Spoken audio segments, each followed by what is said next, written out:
भी journey start की थी। हम लोग सेम बैच में थे और कोचिंग बिजनेस कैसे लॉन्च करना है इसकी जर्नी हमने साथ में स्टार्ट की थी। और मोना के पास में जो अभी आज वो पेरेंटिंग कोच है और अपने बच्चों के साथ में कैसे रिलेशन बिल्ड करें, क्या वो क्वालिटी टाइम इन्वेस्ट करने का क्या सही तरीका होता है, स्टोरी टेलिंग कैसे की जाती है, उसके अराउंड मैम वर्किंग कर रही हैं। तो अल्टीमेटली क्या होता है कि एज अ बिजनेस ऑनर जब हम काम करना स्टार्ट करते हैं, अपने बिजनेस पे आते हैं, तो उस सिनेरियो में होता क्या है कि पर्पस हमारा कुछ और था जब हमने बिजनेस स्टार्ट किया था। पर्पस ये था कि भाई हम बिजनेस से फ्री होंगे, खूब सारा पैसा कमाएंगे और अपने बच्चों के साथ में, अपने पेरेंट्स के साथ में, अपने रिलेटिव्स के साथ में, अपने दोस्तों के साथ में उस समय को इन्वेस्ट करेंगे, एंजॉय करेंगे। बट वो जो एक्चुअल गेम प्लान था, वो गेम प्लान हम बिजनेस के बिजनेस में इतना उलझ जाते हैं कि हमको पता नहीं होता है कि हम क्या करें, कैसे उसको मैनेज करें। तो 5 मिनट 10 मिनट अपने बच्चों के साथ में कैसे इन्वेस्ट करके आप अपने बच्चों के साथ में रिलेशन अच्छे कर सकते हो। और जिनके बच्चे हैं, जिनकी शादी हो गई उसके लिए अच्छा है, जिसकी नहीं हुई है उनके लिए फ्यूचर की तैयारी है कि जब आपके बच्चे हों तो आप कैसे उसको यूटिलाइज करो। इवन आपको अपने कस्टमर के साथ में भी सेम रिलेशन की तरह आप बिल्ड करना स्टार्ट कर सकते हो कि आप स्टोरी टेलिंग से आप अपने कस्टमर्स को भी एंगेज कर सकते हो। तो ये स्टोरी टेलिंग आपकी दोनों ही सिनेरियो पे काम करने वाली है, आपके बिजनेस एक्सपेक्ट में भी काम करने वाली है और साथ में आपके बिजनेस एक्सपेक्ट के अलावा फैमिली रिलेशन और बच्चों के साथ भी रिलेशन में आपकी हेल्प करने वाली है। तो Mona ma'am, over to you. और आपके जो भी थोड़ा बहुत आप अपने बारे में जो कुछ छूट गया है मेरे से वो आप एक्सप्लेन कर दीजिए और जर्नी स्टार्ट करिए अपनी। Thank you. Thank you so much मुझे आपकी कम्युनिटी में बुलाने के लिए। और मैं आपका सबका एक्चुअली इंटरेक्शन सुन रही थी और काफ़ी इंटरेस्टिंग है कि एक दूसरे के बारे में जानना। और जो भी हम इंटरेक्शंस करते हैं, जो भी कॉन्वर्जेशंस अभी हो रही थी, ये एक्चुअली स्टोरीज ही हैं। भले ही वो एक सेंटेंस दो सेंटेंस की हो, शॉर्ट फॉर्म में है, तो स्टोरीज हर इंसान का एक अंदरूनी भाग है। लेकिन क्योंकि अभी डिजिटल वर्ल्ड आ गया है और सब लोग अपनी स्क्रीन्स में बिजी हैं, तो शेयरिंग जो है, जो पहले कम्युनिटीज का पार्ट होता था, वो बहुत कम हो गया है। तो मेरी इंटेंशन यही है कि हम ऐसी कम्युनिटीज बिल्ड करें जहाँ पे पेरेंट्स अपने बच्चों के साथ बहुत ज़्यादा कनेक्टेड हों इमोशनल लेवल पे। क्योंकि बहुत बार ऐसा होता है कि आपको ऐसा लगता है कि आप अपने बच्चों को बहुत प्यार करते हो, बट फिर भी आप देखते हो कि वो बहुत नखरे करते हैं, जमीन पे लेट जाते हैं, या आपने देखा होगा अगर आपके बच्चे नहीं हैं तो। पर ऐसा क्यों होता है? क्या परवरिश में कोई कमी है? तो जो मेन बात ये आती है कि इमोशनल लेवल पे पेरेंट्स अपने बच्चों के साथ कनेक्शन नहीं बना पाते हैं। और जब तक वो ये रियलाइज करते हैं, काफी लेट हो चुका होता है। जो बच्चे अपने पेरेंट्स के साथ कनेक्टेड नहीं होते, फिर लाइफ लॉन्ग उनका रिश्ता ना वैसा ही चलता है। अगर हम 2 डिकेड्स पहले की बात करें, 20-25 साल पहले की बात करें, तो तब सिनेरियो बहुत डिफरेंट था। उसके पहले और भी बहुत डिफरेंट था। बच्चे और पेरेंट्स का कनेक्शन बहुत ज्यादा था। और बहुत सारी मिथ्स हैं स्टोरी टेलिंग को लेके, जो आज इस सेशन में मैं आपके लिए बर्स्ट करने वाली हूँ। हम सब मिलके करेंगे। तो इंटरैक्टिव बनाए रखिएगा सेशन। कोई भी क्वेश्चंस होंगे तो हम एंड में लेंगे। और उसके पहले थोड़ा सा कुछ स्टोरी टेलिंग के बारे में मैं आपके साथ शेयर करना चाहती हूँ। देवेंद्र जी, क्या मैं अपनी स्क्रीन शेयर कर सकती हूँ? आपके पास राइट्स हैं शायद मेरे साथ, ट्राई करिए।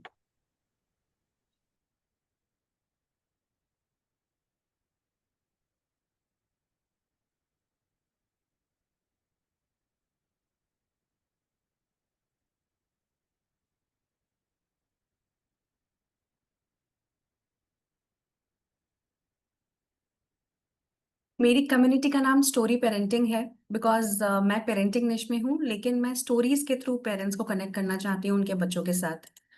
और ये क्वेश्चंस हैं जो नॉर्मली पेरेंट्स फेस करते हैं, लेकिन कभी भी इन पे सोचना नहीं चाहते हैं।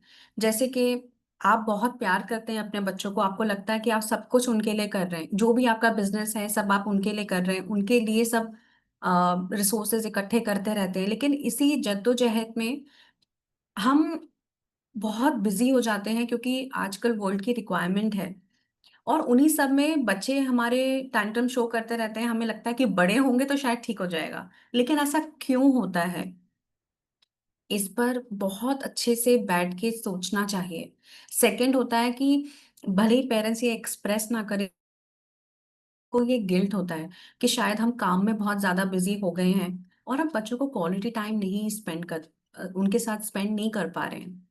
एक क्वेश्चन ये भी होता है कि हमेशा पेरेंट्स को ये लगता है आजकल, क्योंकि ओवर पेरेंटिंग बहुत ज्यादा हो रही है, तो पेरेंट्स हमेशा ये सोचते हैं क्या हम अपने बच्चों के लिए अच्छा कर रहे हैं, उनके भविष्य को लेके ही हम चिंतित रहते हैं। प्रेजेंट में जो आज हमें करना है एक्चुअली उसको हम मिस आउट कर रहे हैं। और फोर्थ क्वेश्चन जो सबसे कॉमन है वो ये है कि जो हमारी कल्चरल हेरिटेज है, जो हमारी दादी नानियों की अ, उन्होंने हमें दी गई है ट्रेडिशंस हैं, हमारे वैल्यूज हैं, हमारा जो फैमिली में ट्रेडिशंस चलते आए हैं, क्या हम उसको पास ऑन कर रहे हैं कि नहीं। और कई बार नहीं हो पाता है, बच्चे पेरेंट्स से दूर हैं या जॉइंट फैमिली सिस्टम्स अब कम हो गए हैं, तो उन सब के बीच में नहीं हो पाता, ये बहुत अच्छे से हम नहीं फॉलो कर पाते हैं। और कहीं ना कहीं ये भी एक इंडियन फैमिलीज में स्पेशली ये कि गिल्ट रह जाता है पेरेंट्स के मन में कि हम शायद अपने बच्चों को वो कल्चर पास ऑन नहीं कर पा रहे। हम सुनाते जरूर हैं कि हमारे जमाने में या हम जब छोटे थे तो ऐसा होता था वैसा होता था, पर क्या हम वही चीज अपने बच्चों को दे पा रहे हैं, ये एक सोचने वाला क्वेश्चन है। तो स्टोरी टेलिंग के आसपास बहुत सारी मिथ्स हैं जिसकी वजह से इसको अंडर वैल्यू किया जाता है। ये जितना ही क्रूशियल और इम्पोर्टेंट रोल प्ले करता है उसको वो अभी तक पोजीशन मिली नहीं है, क्योंकि पेरेंट्स के मन में बहुत सारे, या इनफैक्ट इन जनरल सबके मन में बहुत सारी चीजें होती हैं जो वो स्टोरी टेलिंग के बारे में सोचते हैं। फर्स्ट मिथ ये होती है, उनको लगता है कि स्टोरी टेलिंग इतना इफेक्टिव नहीं है।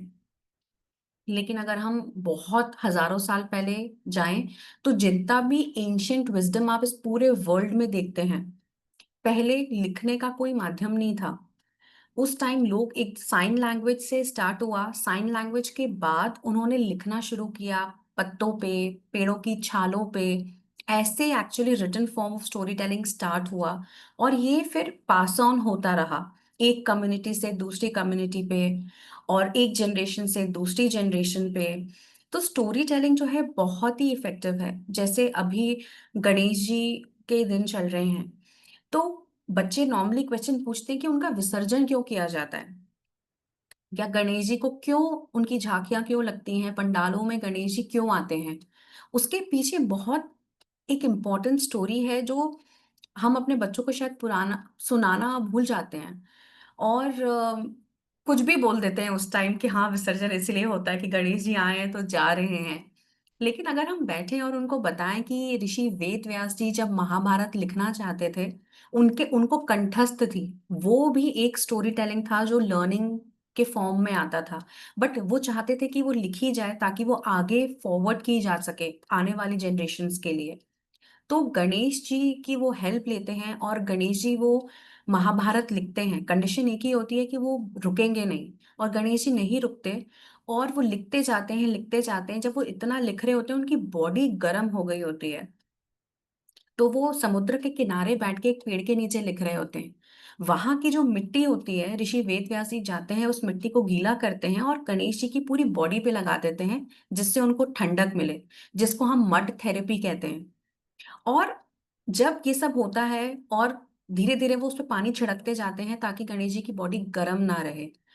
जब ये 14-15 दिन में जब वो लिखी जाती है, जो अनंत चतुर्दशी का दिन आता है, तब तक महाभारत पूरी लिखी जा चुकी होती है। अब वो गणेश जी को धन्यवाद करके उनको समुद्र में लेके जाते हैं और उनको नहलाते हैं। ये एक्चुअली विसर्जन की स्टोरी है। तो अगर ये आपको नहीं पता थी तो आज ही अपने बच्चों को जरूर सुनाइए, और स्पेशली विसर्जन वाले दिन क्वेश्चन कीजिए एंड फिर इस स्टोरी को शेयर कीजिए, अपने आसपास रहने वाले बच्चों को शेयर कीजिए। तो स्टोरी टेलिंग बहुत इफेक्टिव है। जो लोग सोचते हैं कि इफेक्टिव नहीं है, वो एक मिथ है, बिकॉज अभी इतने सालों में ह्यूमन इंटरेक्शन बहुत कम हो गया है।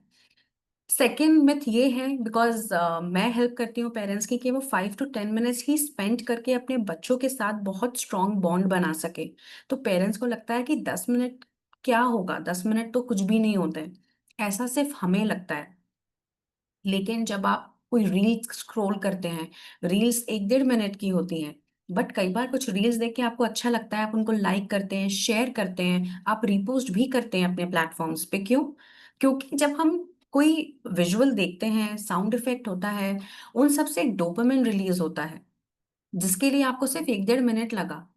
अगर आप 10 मिनट अपने बच्चों के साथ स्पेंड कर सके तो आप क्या कुछ नहीं कर सकते। और स्टोरी टेलिंग में भी डोपामिन रिलीज होता है, सेम उतना ही इफेक्टिव होता है जो आजकल फोन्स या टैब्स या टीवी में देख के बच्चों को फील होता है। हम उसको बहुत इंटरेस्टिंग बना सकते हैं, प्रॉप्स यूज कर सकते हैं, वॉइस मॉड्यूलेशन कर सकते हैं, कुछ फनी सिली वॉइसेस बना सकते हैं, वो बच्चों को हमेशा ही पसंद होती हैं। और ये 10 मिनट बहुत इफ़ेक्टिव हैं, क्योंकि 10 मिनट में कैसे आप अपने बच्चों के साथ कनेक्शन बनाएँ, इसका एक फ़ॉर्मूला है, जो मैं अपनी कम्युनिटी के साथ शेयर करने के लिए मैंने बनाया है, और ये मेरी बहुत सालों की रिसर्च के बेसिस पे हुआ है। मैं एक जो छोटे बच्चों का स्कूल होते हैं, early childhood education and care, वहाँ का मेरा पोस्ट ग्रेजुएशन है, और मैंने बहुत सारे बच्चों के साथ काम किया है। उसके बाद मैंने अपने बच्चों के साथ सब कुछ प्रैक्टिकली करके ये फॉर्मूला बनाया है कि 10 मिनट इनफ हैं। आज के वर्ल्ड में पेरेंट्स चाहते हैं कि सिंपल फॉर्मूला हो, जिसमें बहुत ज़्यादा टाइम स्पेंड ना हो, लेकिन वो इफ़ेक्टिव भी हो। तो story telling specially digital age में सबसे ज़्यादा इफ़ेक्टिव है। एक मिथ और है कि ये सारी एजेस के लिए नहीं होता है। और कई बार पेरेंट्स को लगता है कि अब तो हमारे बच्चे बड़े हो गए, उन्होंने बहुत कहानियाँ सुनी हैं, अब क्या करना उनको कहानियाँ सुना के, या वही कहानी दोबारा-दोबारा क्या सुनाना उनको। पर कभी आपने अभी रिसेंटली, अगर आप चाहें तो आप में से कोई शेयर कर सकते हैं, कौन-सी ऐसी मूवी थी जो आपने देखी और आपको उसने इंस्पायर किया? चैट में लिख सकते हैं, चाहें तो बोल सकते हैं।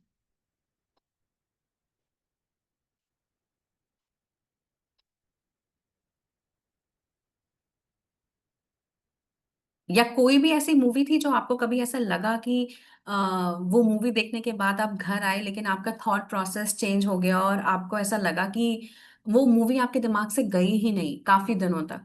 ऐसा बहुत बार होता है, क्यों? क्योंकि वो भी एक तरीके का स्टोरी टेलिंग है, वो किसी एज बाउंड प्रोसेस नहीं है। हर उम्र के लोगों को स्टोरी टेलिंग पसंद है, बात करना पसंद है, कन्वर्सेशंस पसंद है। अगर हम 15-20 साल पहले जाएँ तो लोगों की उम्र ज़्यादा क्यों थी? क्योंकि वो लोग अपनी कम्युनिटीज़ के साथ इंटरैक्ट करते थे। जो बुज़ुर्ग लोग होते थे, वो दोपहर में बैठ के या शाम को अपना काम कंप्लीट करके आके अपने दोस्तों के साथ, आस-पड़ोसियों के साथ बातें करते थे। इससे बहुत एक हमें मेंटल थेरेपी मिलती है, जिससे हमारे अंदर के जितने भी नेगेटिव थॉट्स होते हैं, वो सब निकल जाते हैं। हम क्रिटिकली चीज़ों को इवैल्यूएट कर पाते हैं।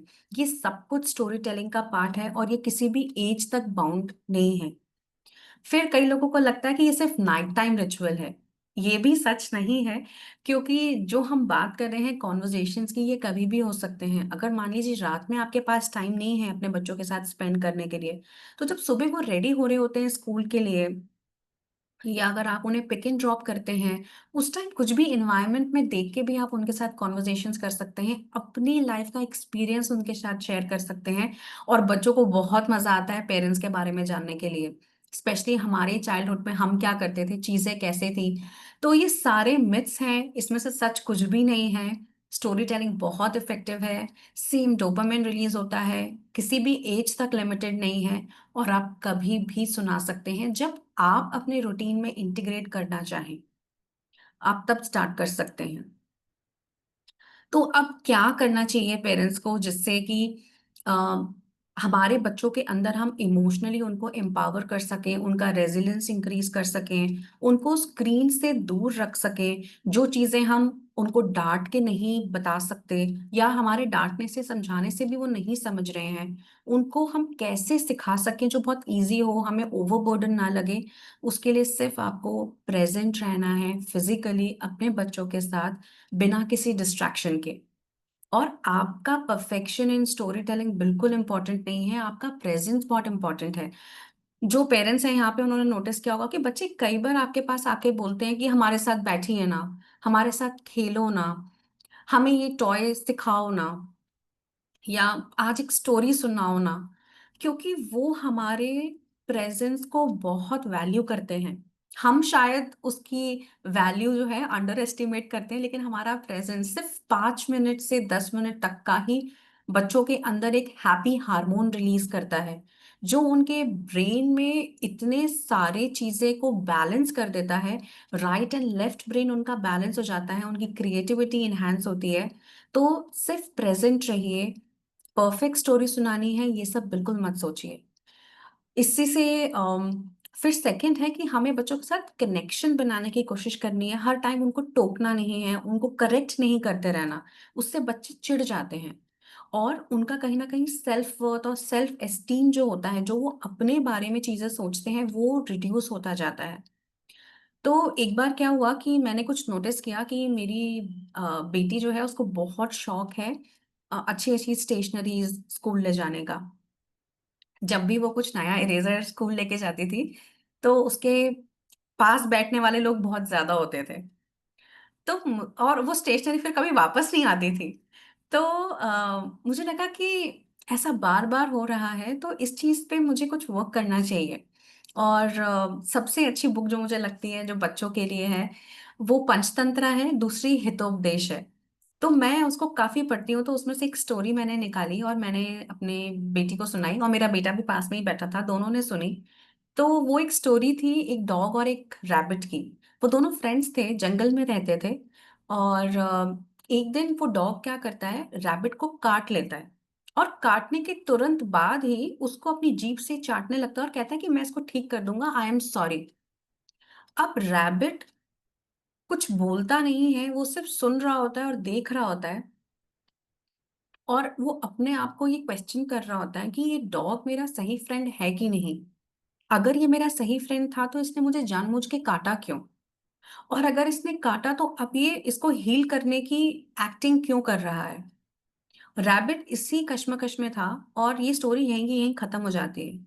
सबसे ब्यूटीफुल बात स्टोरीज़ की ये है कि आपको कंक्लूज़न देने की ज़रूरत नहीं है। आप सिर्फ़ स्टोरी सुना के चुप हो जाइए, बच्चों को क्वेश्चन्स पूछने दीजिए। उससे जो उनके माइंड में जो क्वेश्चन्स आते हैं और जो जिस तरीके का थॉट प्रोसेस होता है, वो मैजिकल होता है। ये सब हुआ तो मेरी बेटी ने कहा कि मम्मा वो डॉग अच्छा फ्रेंड नहीं है। उसने काटा क्यों? हम अपने फ्रेंड्स को नुकसान नहीं पहुँचाते और अगर हमसे गलती हुई है तो हमें एक्सेप्ट करना चाहिए और मान लेना चाहिए कि हमसे गलती हुई है। उसने बोला कि ओह! सॉरी, सॉरी, सॉरी ऐसे। पर हर चीज़ का इलाज सॉरी भी नहीं होता। तो बहुत सारी चीज़ें ऐसे आ रही थी। ये सब हुआ उसके 1-2 दिन बाद की बात है। हम लंच कर रहे थे और बात कर रहे थे आपस में। तो मेरा बेटा आके बोलता है, कहता है, "मम्मा आज मैंने बहुत अच्छा काम किया।" तो मैंने बोला बताइए? तो कहता है कि आज क्या हुआ, एक मेरा फ्रेंड है रोज़ मुझे पुश करता था। वो मेरा बेटा एक्चुअली लाइन लीडर है, तो उसको सबसे आगे खड़ा होना होता है। तो कुछ 2-3 उसके फ्रेंड्स थे जो उसको पुश करते थे इंटेंशनली और आके बोलते थे, ओह! सॉरी, सॉरी और गलती हो गई टाइप्स। तो ये हमेशा उनको माफ़ कर देता था और इट्स ओके टाइप्स बोल देता था। ये स्टोरी शायद उसके दिमाग में भी चल रही थी और उसके 1-2 दिन बाद उसको रियलाइज़ हुआ कि ये जो फ्रेंड है, ये फ्रेंड नहीं है, ये इंटेंशनली पुश कर रहा है।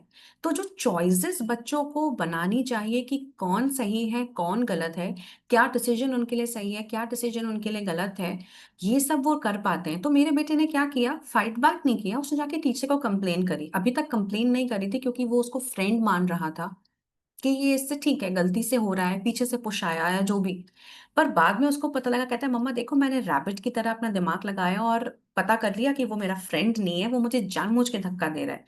ये बहुत अभी शायद आपको स्टोरी सुन के या ये बात सुन के बहुत लाइट लग रहा होगा, लेकिन ये बहुत क्रूशियल चीज़ है। बच्चों के अंदर ये चीज़ इंस्टॉल करना कि क्या डिसीजन सही है, कौन आपके लिए सही है, किसके साथ कितना आपको ओपन होना है और नहीं, ये सब कुछ आप बच्चों को बोलेंगे तो वो नहीं समझेंगे।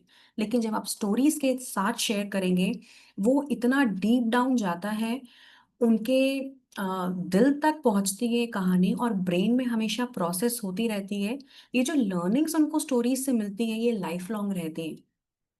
उनके कैरेक्टर बिल्डिंग में और आसपास के एनवायरनमेंट को एनालाइज़ करने में बहुत इफ़ेक्टिव है। तो हमें करना क्या है? हमें सिर्फ़ बच्चों के साथ अपना हार्ट टू हार्ट कन्वर्सेशन करना है। उससे हमें हमारे बच्चे का पर्सोना पता लगता है। पर्सोना मतलब कि बच्चे क्या चैलेंजेस फ़ेस कर रहे हैं, उनकी क्या स्ट्रेंथ्स हैं, उनकी क्या लाइकिंग्स हैं। कई बार इतने फ़ास्ट मूविंग पेस में प पेरेंट्स को पता ही नहीं होता। जब वो पीटीएम में जाते हैं तब टीचर बताती है तो ऐसे बोलते हैं, "अच्छा! हमारा बच्चा ये भी कर लेता है। अच्छा ये हमें मालूम नहीं था।" लेकिन ये बहुत सीरियस मैटर है। अगर आप अपने बच्चों के बारे में जानेंगे नहीं तो सही सॉल्यूशन कैसे दे पाएंगे? और सिर्फ बोलने से नहीं होगा, वो नॉर्मल बात हो जाएगी। लेकिन जब आप उनके दिल तक पहुंचने का रास्ता अगर ढूंढ रहे हैं, तो स्टोरी टेलिंग से बेटर कुछ भी नहीं है। आपको सिर्फ क्या करना है, इंटेंशनल स्टोरी टेलिंग करनी है। इंटेंशनल मतलब 5 या 10 मिनट का टाइम सेट करना है विदाउट एनी डिस्ट्रैक्शन। तब कोई आपको आके डिस्टर्ब ना करे, फोन बंद करके या फ्लाइट मोड पे साइड में रख दीजिए और सिर्फ अपने बच्चों के साथ इंटरैक्ट कीजिए। हो सकता है रात का टाइम आपको ना मिलता हो, शाम को जब आप घर आते हैं आप तब बच्चों के साथ टाइम स्पेंड कर सकते हैं। सबसे अच्छा होता है कि अगर आप डिनर के बाद वॉक पे ले जाएं अपने बच्चों को, या शाम को बच्चों को वॉक पे ले जाएं, पार्क पे ले जाएं, कहीं पर भी आप उनसे कॉन्वर्सेशंस कर सकते हैं। और आप देखिएगा कि बच्चे अपने दिल खोल के आपसे बातें करेंगे। तब आपको लगेगा कि कितनी सारी चीजें हैं जो आपके बच्चों के अंदर हैं, दिल और दिमाग में हैं, जो आपको पता नहीं है। और आप सबसे सबसे ट्रस्टवर्दी आप ही हैं, जो अपने बच्चों का सबसे ज्यादा हित चाहते हैं। तो ये बच्चों के अंदर ट्रस्ट डेवलप करने की सबसे क्रूशल एज है, जो अर्ली और प्राइमरी इयर्स हैं। प्री टीन तक के, 12 इयर्स तक के जो बच्चे होते हैं, इनमें आप ये सबसे ज्यादा जनरेट कर सकते हैं।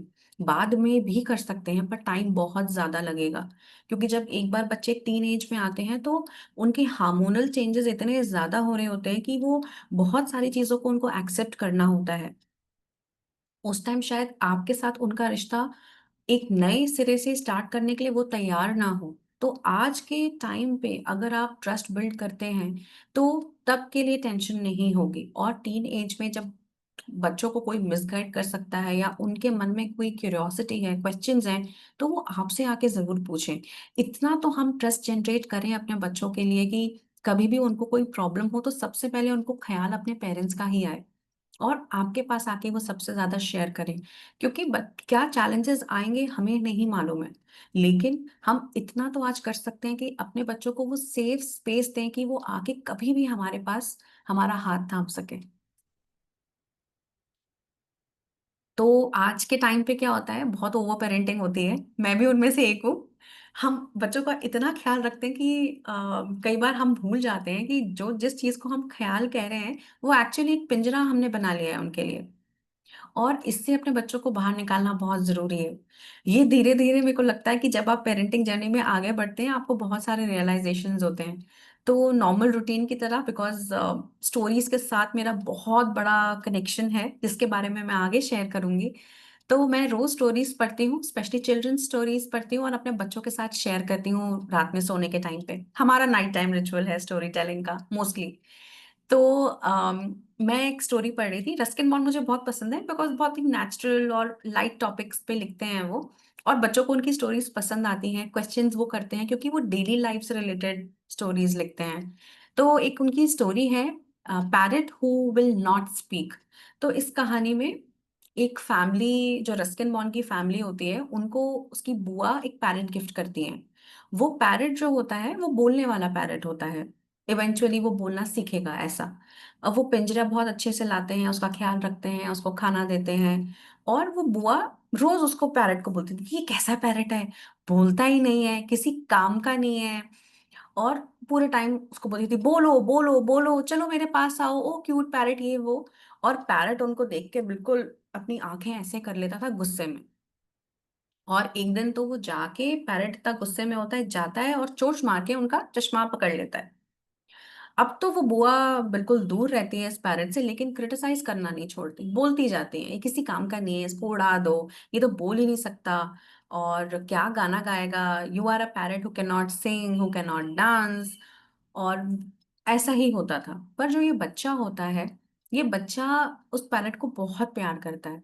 वो उसको मिर्चियाँ खिलाता है, जब सीजनल फ्रूट्स आते हैं वो खिलाता है। तो मैंगो सीजन आया होता है और वो उसको मैंगो खिलाता है और बालकनी में लेके बैठा होता है। और पुराने जमाने की तरह वैसे ही घर होते हैं जहाँ पे बहुत सारे पेड़ लगे होते हैं आसपास। और उसके दादाजी साइड में बैठे होते हैं। तो ये बच्चा पिंजरा खोलता है, पैरेट को बाहर आने देता है, एक स्लाइस ऑफ मैंगो साइड में रखता है कि वो खा ले।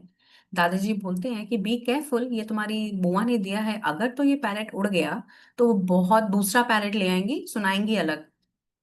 बट वो बच्चा बिल्कुल बेफ़िक्र हो जाता है, पैरट को आने देता है, पैरट वो मैंगो एन्जॉय करता है, उतने में बुआ पीछे से आ जाती है आवाज़ लगाने, कि कहाँ है वो ना बोलने वाला तोता? और उतने में ही वो पैरट उड़ जाता है। और फिर जो होता है कलेश हो जाता है घर में। कुछ टाइम बाद 1-2 दिन बाद बालकनी में फिर सब बैठे होते हैं और ये बच्चा उस पैरट को मिस कर रहा होता है और ये मैंगो खा रहा होता है। उतने में ही क्या होता है कि बच्चे को कुछ सुनाई देता है और बच्चा पेड़ों में देख रहा होता है कि कौन-सी पत्तियों में से आवाज़ आ रही है। वो पैरट आता है, वो आके बालकनी की दीवार पे बैठ जाता है और वो वेट करता है बस। ये बच्चा जाता है, उसको अपना मैंगो का पीस देता है और वो पैरट उसको एन्जॉय कर रहा होता है। उतने में ही बुआ की आवाज़ आती है। पैरट फिर उड़ जाता है, एक डाली पे जाके बैठ जाता है और जब बुआ बालकनी में आती है तो पैरट अब बोलता है। A parrot cannot sing, a parrot cannot dance, you are of no use। और ये सुन के सब हक्के-बक्के रह जाते हैं कि ये पैरट बोल नहीं सकता था, आज ये बोल कैसे रहा है? और बस ये स्टोरी यहीं एंड हो जाती है। जब मैंने अपने बच्चों को ये स्टोरी सुनाई, वो तो सुन के अपने क्वेश्चंस पूछ के सो गए। बट ये स्टोरी ने मुझे थोड़ा-सा हिला दिया। मुझे ऐसा लगा कि शायद आज के टाइम पे हमने भी एक वो केज में अपने बच्चों को रख दिया है। हमें लगता है कि हम उनका ध्यान रख रहे हैं। हम इतनी सारी एक्सपेक्टेशंस अपनी उन पे लोड कर देते हैं और सोचते हैं कि वो वैसा ही परफ़ॉर्म करेंगे जैसा हम चाहते हैं। उनकी कैपेबिलिटीज़ को दबा दिया जाता है, उनकी क्रिएटिविटी स्किल्स को दबा दिया जाता है और हम चाहते हैं कि वो दुनिया के साथ कम्पीट करें, दुनिया के पैरामीटर्स के हिसाब से हों, लेकिन हर बच्चा डिफरेंट है। आप अगर फ़ोर्स करेंगे, तो उसी पैरेट की तरह वो शांत हो जाएगा, एग्रेशन दिखाएगा, पर वो करेगा नहीं जो उसको आप चाहते हैं वो करे। जब आप उसको छोड़ देंगे, खुली हवा में साँस लेने देंगे, अपनी एक्सपेक्टेशंस उस पे लादेंगे नहीं, तब वो बच्चा एक्चुअली वो सब करेगा जिसके लिए वो बना है। तो उस बच्चे की तरह बनना है हमें एज़ पेरेंट्स, ना उस बुआ की तरह जो क्रिटिसाइज़ करते रहें बच्चों को और उनके ऊपर बस एक्सपेक्टेशंस अपनी लादते रहें कि ऐसा कीजिए, वैसा कीजिए। तो ये स्टोरी मुझे लगता है कि हर एक पेरेंट के लिए बहुत बड़ी लर्निंग है कि हमें बेसिकली करना कुछ भी नहीं है। अपने बच्चों को एक्सप्लोर करने देना है। जितनी उड़ान वो उड़ना चाहते हैं, उनको वो करने देना है। क्योंकि आज के टाइम पे आप देखिए, कोई रिस्ट्रिक्शन नहीं है कि यही प्रोफ़ेशन करना है, ये नहीं करना है। हर चीज़ में स्कोप है। स्पेशली अब जब डिजिटल वर्ल्ड हो गया है, दुनिया सिमटी हुई नहीं है, पूरी फैली हुई है। बच्चा जो चाहे, जो फ़ील्ड में चाहे, वो कर सकता है। इसलिए करने दीजिए उनको अपने मन की। और एक बार उनको अपने मन की करने दीजिए, छोड़ दीजिए सब कुछ उन पे, फिर आप देखिएगा, जो बच्चा के अंदर जो खुशी होगी, जो एंथुसियाज़्म होगा, जो एनर्जी होगी, वो कभी आपने फ़ील नहीं करी होगी और आप भी एज़ पेरेंट्स बहुत खुश होंगे कि आपने अपने बच्चों को ये चांस दिया। तो मैं आशा करती हूँ कि आप ये सब करेंगे और अब लास्ट में मैं शेयर करना चाहती हूँ कि ये स्टोरी पेरेंटिंग कॉन्सेप्ट या स्टोरी पेरेंटिंग कैसे स्टार्ट हुआ। तो मैं अपनी स्पिरिचुअल जर्नी में थी और मैंने माँगना छोड़ दिया था और मैं सिर्फ़ यही बोलती थी कि मुझे रास्ता दिखाइए। पिछले साल 2024 की बात है, समर्स का टाइम था, मई मंथ था। मैं अपने बच्चों को लेके अपने पेरेंट्स के घर गई थी, जैसे हर घर में होता है, नानी हाउस जाते हैं और हम रात में वॉक कर रहे थे। और वॉक करते-करते सामने डार्क स्काई था लेकिन उसमें ध्रुव तारा दिख रहा था। तो मैंने अपने बच्चों को बताया कि ये देखो ये ध्रुव तारा है और मैं अचानक ही 20-25 साल पहले चली गई। मुझे याद आया कि यही सेम सड़क थी, यही सेम ध्रुव तारा था जब मेरे दादाजी ने मुझे स्टोरी सुनाई थी। तो मेरे दादाजी बहुत ही लर्नर थे, उनको स्टोरीज़ बहुत पसंद थी और वो मेरे फर्स्ट स्टोरी टेलर हैं। और उन्होंने मुझे हम उसी रास्ते पे वॉक कर रहे थे, मैं छोटी-सी उनका हाथ पकड़ के जा रही थी। उन्होंने मुझे इशारा किया कि क्या सामने तारे दिख रहे हैं? मैंने कहा हाँ। तो कहते हैं कि सबसे ज़्यादा चमकता हुआ तारा दिख रहा है, तो मैंने ढूँढा और मुझे मिल गया। हम एक्चुअली जिस डायरेक्शन में वॉक कर रहे थे वो नॉर्थ डायरेक्शन था। तो मैंने कहा हाँ, दिख रहा है। तो फिर उन्होंने मुझे स्टोरी सुनाई कि ध्रुव तारा कैसे बना।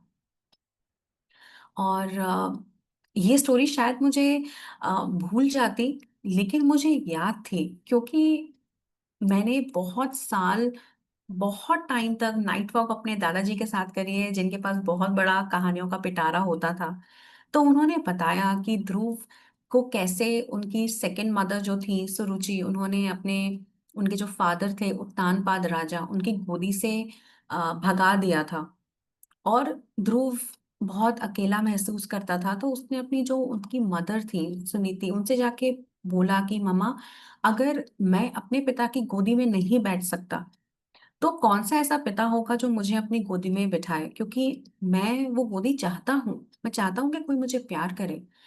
तो उनकी मम्मी कहती है कि हाँ बेटा, जो भगवान विष्णु है वो तो पालनहार है, वो सबके पिता हैं, तो आप उनका ध्यान करके कर सकते हैं। तो वो कहता है कि कहाँ मिलेंगे वो, तो उनकी मम्मा ने ऐसे ही कहा कि नॉर्थ माउंटेन्स के पास मिलेंगे। मम्मा तो सो जाते हैं, लेकिन ध्रुव रात में उठ के अपनी यात्रा शुरू करते हैं और नॉर्थ माउंटेन्स की तरफ जाते हैं, नदर्न माउंटेन्स की तरफ जाते हैं। जाते जाते रास्ते में उनको नारद मुनि मिलते हैं। वो उनसे कुछ बात करते हैं और उनको गाइड करते हैं कि आगे तक जाने की जरूरत नहीं है, यहीं पे रह जाओ और इन्हीं पहाड़ों में बैठ के नारायण भगवान का ध्यान करो। और फिर वो ऐसा ही करते हैं। इंद्रदेव की गद्दी हिल जाती है, वो बहुत षड्यंत्र रचते हैं, लेकिन ध्रुव अपने मेडिटेशन में मग्न होते हैं, क्योंकि उनकी इंटेंशन बहुत प्योर थी और उनका ध्यान फोकस बहुत स्ट्रांग था। और वो वहीं रहते हैं। आसपास रहने वाले जो ऋषि होते हैं, जो मेडिटेशन कर रहे होते हैं, उसमें से 7 ऋषि इनके पास आके बैठ जाते हैं और वो भी आके मेडिटेशन करने लगते हैं। जब विष्णु भगवान प्रसन्न होके ध्रुव को आके ब्लेसिंग देते हैं कि तुम ही एक ऐसे स्टार होगे जो अपनी जगह पे स्थिर रहोगे, क्योंकि तुम्हें कोई हिला नहीं पाया, तुम सिर्फ 7 इयर्स के बच्चे हो, लेकिन तुम्हारी भक्ति में वो शक्ति है। तो ये बहुत इंपॉर्टेंट स्टोरीज हैं जिससे हम बच्चों को कॉन्सेप्ट सिखा सकते हैं। ये साइंटिफिक थिंग है जो हम बच्चों को बता सकते हैं कि कॉन्स्टलेशंस कैसे होते हैं। ये जो सप्तऋषि है, यही एक हमारा कॉन्स्टलेशन है जो मूव करता रहता है, लेकिन बिल्कुल नॉर्थ पोल जो ध्रुव तारा है उनके आसपास रहता है। उनको भी विष्णु भगवान ब्लेस करते हैं कि क्योंकि आपने इनके साथ बैठ के मेरा ध्यान लगाया है, तो आप हमेशा सप्तऋषि के नाम से जाने जाएंगे। और फिर आगे ये सप्तऋषि बहुत इंपॉर्टेंट रोल प्ले करते हैं आगे माइथोलॉजिकल टेल्स को फॉरवर्ड करने के लिए, और बहुत इंपॉर्टेंट काम पूरे करते हैं इस धरती पे। तो ये स्टोरी मुझे याद आई, मैंने जब अपने बच्चों को सुनाई तो मुझे लगा कि स्टोरीज का कितना इम्पोर्टेंट रोल होता है, और कुछ कहानियां हम कभी नहीं भूलते। तो स्टोरीज, आपकी एक स्टोरी आपके बच्चों को कब छू जाए और कब उनकी पूरी लाइफ का डायरेक्शन चेंज कर दे, ये आप नहीं जानते। जैसे मेरे दादाजी ने उस रात मुझे वो कहानी सुनाई थी, वो नहीं जानते होंगे कि ये स्टोरी मेरी लाइफ को इतना मूव कर देगी कि आज मैं स्टोरी पेरेंटिंग कोच बन गई हूँ। तो ये सारे हमारे बड़ों की ब्लेसिंग्स होती हैं, स्टोरी टेलिंग फॉर्म में, कॉन्वर्जेशंस के फॉर्म में हमारे साथ शेयर की गई होती हैं। ये एक ऐसी धरोहर है जिसे हमें संभाल के तो रखना है, लेकिन बांटना बहुत जरूरी है। तो आई होप कि आपको कॉन्वर्जेशंस पसंद आए हो। Thank you so much. Thank you Mona ma'am. और बहुत बढ़िया रहा अभी तक का। और किसी के पास में कोई क्वेश्चन है आप पूछना चाह रहे हैं? मैम से कुछ क्वेश्चन पूछना चाह रहे हो आप स्टोरी टेलिंग के अराउंड, या कुछ भी एक्स वाई जेड जो पेरेंटिंग के अराउंड आप आपके कुछ क्वेश्चन है? हाँ जी करण भाई। हेलो जी। नमस्ते मैडम जी। गुड नमस्ते मैम। मॉर्निंग। और सॉरी, थोड़ा सा लेट हो गया। मेरे लिए पूजा कर रहे थे, बाथरूम में थे, मैडम को ज्वाइन करवा दिए थे। मैडम थी टाइम पे। और बेसिकली आपके वाले कन्वर्सेशन में तो मैडम का भी जरूरी था, क्योंकि दोनों को मिल के ही चलाना पड़ता है घर। और आई थिंक मेरे हिसाब से जितना भी बताया बेस्ट है। बट कहीं ना कहीं हम लोग में जो है ना, मैडम थोड़ा सा हार्ड है बच्चों के प्रति। मैं थोड़ा सॉफ्ट हूँ। मेरे दोनों बेटा है, दोनों को हम बहुत ज्यादा मानते हैं। और बेसिकली मेरा माइंड में कि वो डांटती भी है पढ़ने के लिए, तो ठीक है, एक आदमी हार्ड रहता है, मैं स्लो रहता हूँ। तो मैं अपना ओपिनियन बता रहा हूँ, बाकी आप बताइएगा कैसे। मेरे हिसाब से मेरा सोचना है ना कि इन ऑफ द लाइफ, क्योंकि मैंने अपने लाइफ में बहुत स्ट्रगल किया और बहुत नीचे से अब भी ऊपर उठा हूँ। और आज के डेट में फाइनेंशियली कोई प्रॉब्लम नहीं है, और आने वाले दिन में बच्चों के लिए कि ये चीज नहीं। बट मेरे हिसाब से मेरे बच्चे खुश रहे, अच्छे से रहे, मजे से रहें। मेरे हिसाब से ये है, ज्यादा प्रेशर लेना का नहीं, क्योंकि ओवर टाइम अगर मान के चलते ज्यादा प्रेशर, तो आईएएस भी इंडिया में आत्महत्या किया है, अच्छे बड़े बिजनेसमैन भी ज्यादा लोन लेकर के सुसाइड किए हैं। तो खुश रहे, एक अच्छा इंसान बने, इंसानियत बने, बस मेरा थिंकिंग ये है कि मेरा दोनों बेटा जो है, और दो बेटी है मेरे छोटे भाई का, तो वो भी जस्ट मेरी, तो बहुत छोटी है, 1 साल 2 साल का, बेटा भी 3 साल 4 साल का ही है। तो यही है। तो आपके हिसाब से उन सबको टीच, ऐसे टाइम देते हैं, इसलिए शोरूम से आते हैं टाइम देते हैं, खेलने के टाइम में कुछ नहीं, वो लोग के मूड से ही खेलते हैं। बट और आपके हिसाब से इसमें क्या कुछ बेटर किया जा सकता है? मेरे हिसाब से तो यही हम करते हैं। आपकी सोच मुझे बहुत अच्छी लगी कि बच्चों को खुश रहना जी सबसे हाँ, ज्यादा थैंक यू सो जरूरी मच। है। और मैं भी यही जी। सोचती हूँ कि बच्चों का खुश रहना ही एक्चुअली पेरेंट्स का सबसे बड़ा सुख होता है। जी। तो जो आप और थोड़ा सा ऐड ऑन कर सकते हैं, जैसे आप जब बच्चे स्पेशली खाना खा रहे हो उस टाइम पे कई जगह होता है कि बच्चे फोन या टीवी देखते हैं। उसकी जगह अगर आप थोड़ा अपनी ही लाइफ को रिवाइंड करें, तो आपके टाइम में ऐसा नहीं होता होगा जब आप छोटे थे। दादा दादी के साथ बैठ के, अगर जॉइंट फैमिलीज होती हैं तो सब साथ में बैठ के खाते थे और बहुत ही अच्छा कॉन्वर्सेशन होता था। बच्चे अपना खा रहे हैं, मस्ती कर रहे हैं, बड़े अपनी बातें कर रहे हैं। ये जो एक फैमिली इन्वायरमेंट होता है, इससे बच्चों को बहुत इमोशनल सपोर्ट मिलता है कि सब लोग साथ में हैं। और खाना खाने के टाइम जब मेरे बच्चे छोटे थे, मैं तब उनको स्टोरी बुक्स दिखाती थी। अब थोड़े बड़े हो गए हैं तो अब दिखाने की इतनी जरूरत नहीं होती है। पर हम जैसे ही बैठते हैं टेबल पे तो मेरी बेटी बोलती है, मम्मा स्टोरी सुनाओ। तो ये एक हैबिट है। अगर इसको भी आप इनकलकेट करें तो आप वो टाइम यूटिलाइज कर सकते हैं। क्योंकि सोने के टाइम पे जो मैं नॉर्मली एक्सपीरियंस करती हूँ, कई बच्चे जो हैं मम्मा के स्ट्रिक्टनेस की वजह से ही सोते हैं। और पेर अगर फादर चले जाते हैं तो बच्चों को एक वो सॉफ्ट स्पेस मिल जाती है और गप्पे लड़ाने लगते हैं सोने की जगह। रूटीन सेट करना जरूरी है। बट इसमें भी अगर आप चाहें तो आप अपनी वाइफ की हेल्प कर सकते हैं कि हम 5 मिनट्स का नाइट टाइम रूटीन कैसे सेट करें। एक तो खाने के टाइम पे आप स्टोरी टेलिंग स्टार्ट कर सकते हैं। दूसरा, जब बच्चे सोने जाते हैं ना, उस टाइम बच्चों का माइंड अगर रिलैक्स होगा तभी वो नए ट्रांजिशन के लिए तैयार होते हैं। ट्रांजिशन मतलब कि आपको चेंज होने वाला है जो इस रूटीन से। तो लाइट्स डिम कर दीजिए और नाइट लैम्प जला दीजिए, बच्चों का बेड अच्छे से लगा दीजिए। अगर बच्चे आपके साथ सोते हैं तो भी बेड पे आप उनके साथ आ जाइए। और तब आप जो भी चीज को आप मानते हैं, आप की चाहें तो आप कोई रिलीजियस स्टोरी शेयर कर सकते हैं जो आपकी उसमें हो। आप पढ़ना शुरू कर दीजिए, कोई भी छोटी छोटी स्टोरीज आप बच्चों को सुना सकते हैं।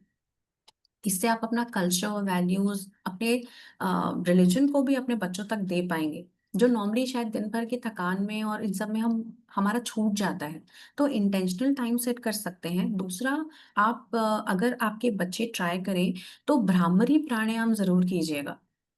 और शुरू में हो सकता है कि बच्चे उतना अच्छे से नहीं फॉलो कर पाए, जैसे कि इनहेल करना है, की ध्वनि निकालनी है। इससे क्या होता है कि हमारा ना माइंड रिलैक्स हो जाता है, ब्रेन स्पेशली। ब्रेन जब रिलैक्स हो जाता है तो अब वो एक चेंज लेने के लिए तैयार होता है। मैं अपने बच्चों के साथ ये करती हूँ। और कोई भी मंत्र है जिसको, जो आपका फैमिली मंत्र हो, गुरु मंत्र हो, नहीं तो आप गायत्री मंत्र ले सकते हैं। इसको आप गाना शुरू कीजिए, बच्चों को भी इनवाइट कीजिए कि वो गाएं। और कोई भी एक अच्छी वैल्यू, मतलब मैं इसलिए आपको बोलती हूँ, कोई भी आपका जो रिलीजियस टेक्स्ट हो या आपकी अपनी कोई किताब हो, नहीं हो तो गीता में से कुछ आप छोटा सा शेयर कर सकते हैं। महाभारत या रामायण का कुछ शेयर कर सकते हैं। जब बच्चे सो रहे होते हैं तो उनका सबकॉन्शियस माइंड, हम सबका ही सबकॉन्शियस माइंड एक्टिव होता है। और अगर आप ये सब नहीं करना चाहते हैं तो कोई भी एक अफर्मेशन आप ले सकते हैं। जैसे कोई भी चीज जो आप बच्चों में इनकलकेट करना चाहते हो कि I am confident, God is with me, या मैं इन सब गुणों के साथ हूँ। कोई भी गुण आप ले सकते हैं जो आप बच्चों में डालना चाहते हैं।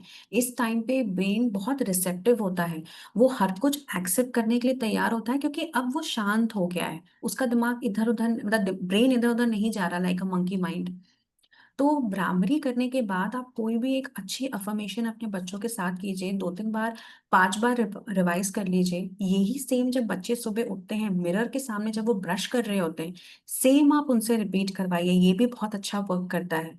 और सोने के टाइम पे जब आप एनवायरनमेंट वैसा सेट कर देंगे कि लाइट डिम हो गई है, आपने कुछ अच्छी वैल्यू उनके साथ शेयर करी है, मंत्र का कोई उच्चारण करके फिर वो सो रहे हैं, और साइंटिफिकली प्रूवन है, या तो गायत्री मंत्र या ओम का उच्चारण अगर आप बच्चों को सोने के पहले कराते हैं, तो वो कहीं न कहीं फैमिली में एक बहुत अच्छा बॉन्ड क्रिएट करता है।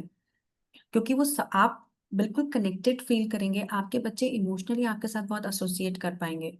और रात में चाहें तो आप कुछ भी, जिस दिन आपका कोई मन नहीं है सुनाने का, आप बच्चों से पूछ सकते हैं कि अगर आज का दिन कोई स्टोरी होता, तो आप कैसे सुनाते या उसका क्या नाम रखते? कई बार ये चीज़ें बहुत अच्छी चीज़ें, बहुत इम्पोर्टेंट चीज़ें बच्चों की लाइफ से हमें बता पाते हैं, क्योंकि बच्चों का मन शांत है।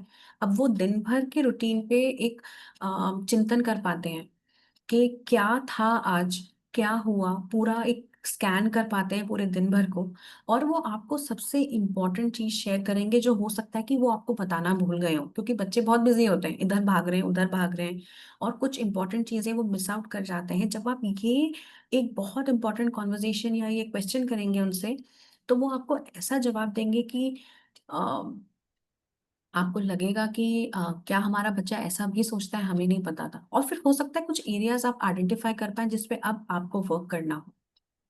हो सकता है आपके बारे में ही कुछ बता दें, कि आपने ऐसा किया था वो अच्छा नहीं था, या किसी की बात उनको बहुत अच्छी लगी हो वो शेयर करें। बच्चों के बहुत छोटी-छोटी चीज़ें होती हैं, बहुत कोमल दिल होता है उनका। उसको एक्चुअली टैकल करने के लिए ना हमारे प्रवचन नहीं काम करेंगे। हमें ये स्ट्रैटेजीज़ अपनानी पड़ेंगी जहाँ पे हम उनके दिल के साथ जुड़ सकें। तो ये छोटी-छोटी चीज़ें आप स्टार्ट करके देखें, और देवेंद्र जी को बताइएगा कि कैसा रहा। एकदम एकदम, thank you so thank much. You, thank you. Thank you Karan भाई। और किसी के पास में कोई क्वेश्चन है स्पेसिफिक जो क्वेश्चन करना चाह रहे हैं आप, या अपनी लर्निंग भी शेयर कर सकते हैं? मैम मैं भी थोड़ा सा बात करना चाहता हूँ। हेलो। हेलो।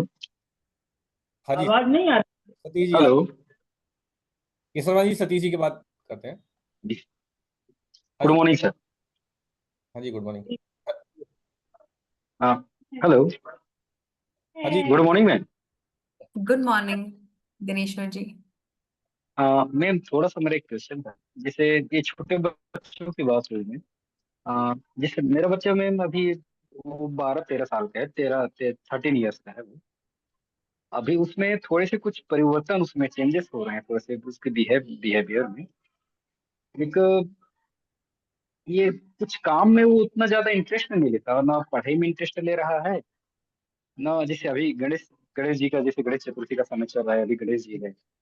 तो एक हम लोग, मैं अपना याद करता हूँ अपना बचपन के, हम लोग इस समय बहुत ज्यादा उत्साहित रहते थे।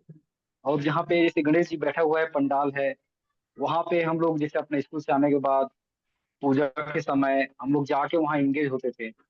घर में अपने जैसे गणेश जी बिठाए हैं तो पूजा के लिए एकदम से हम लोग वो बेचैन रहते थे, हाँ भाई इतना समय पूजा करना है, फूल तोड़ के लाना है, यानी एक अलग टाइप का उत्साह रहता था।